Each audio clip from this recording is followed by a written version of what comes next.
Gujarat BSF के 176वें battalion campus हरिपर भुज में BSF के 61वें स्थापना दिवस के मौके पर बोलते हुए केंद्रीय गृह मंत्री अमित शाह ने कहा, दुर्भाग्य से कुछ राजनीतिक पार्टियां घुसपैठियों को खत्म करने के अभियान को कमजोर करने की कोशिश कर रही हैं।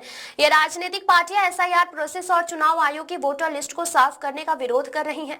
मैं आज यह साफ करना चाहता हूँ कि हम अकेले ही इस देश से सभी घुसपैठियों को निकाल देंगे। यह हमारा वादा है। एसआईआर देश और हमारे लोकतंत्र की रक्षा करने का एक प्रोसेस है। आज मैं देश के लोगों से अपील करना चाहता हूं कि वो चुनाव आयोग द्वारा किए जा रहे एसआईआर प्रोसेस का पूरा समर्थन करें। मैं घुसपैठियों को बचाने में शामिल उन राजनीतिक पार्टियों को चेतावनी देना चाहता हूं कि बिहार चुनाव देश के लोगों का जनादेश है। आज बीएसएफ देश की सभी सीमाओं पर घुसपैठ को रोकने में लगी है और घुसपैठ को रोकना न केवल देश की सुरक्षा के लिए जरूरी है, देश की लोकतांत्रिक व्यवस्था को प्रदूषित होने से बचाने के लिए भी घुसपैठ को रोकना जरूरी है।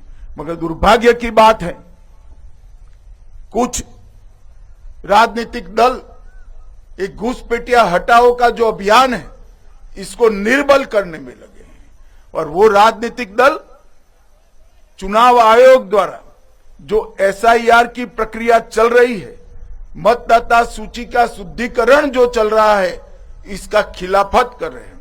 मैं आज इस हीरक जयंती समारोह में बहुत स्पष्ट करना चाहता हूं कि हम इस देश में से एक एक घुसपैठिए को चुन चुन कर बाहर निकालेंगे। ये हमारा प्रण है। इस देश के किसी भी राज्य का मुख्यमंत्री कौन हो, देश का प्रधानमंत्री कौन हो, वो निर्णय केवल और केवल भारत का नागरिक कर सकता है। कोई घुसपैठिए को अधिकार नहीं है कि हमारी लोकतांत्रिक प्रणालिका को वो प्रदूषित करे और हमारे लोकतांत्रिक फैसले को प्रभावित करे।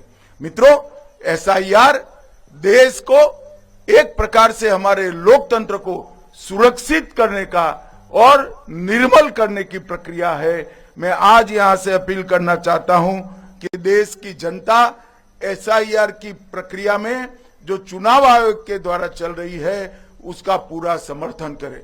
और मैं आगाह भी करना चाहता हूं उन राजनीतिक दलों को जो घुसपैठियों के संरक्षण में लगे हैं।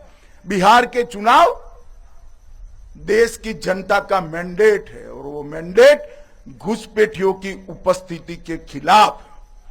जो दल घुसपैठियों को सुरक्षित करने के लिए, मतदाता सूची में सुरक्षित करने के लिए काम कर रहे हैं, उनको ज्ञात होना चाहिए कि देश की जनता कभी ऐसे इरादों का समर्थन नहीं करेगी।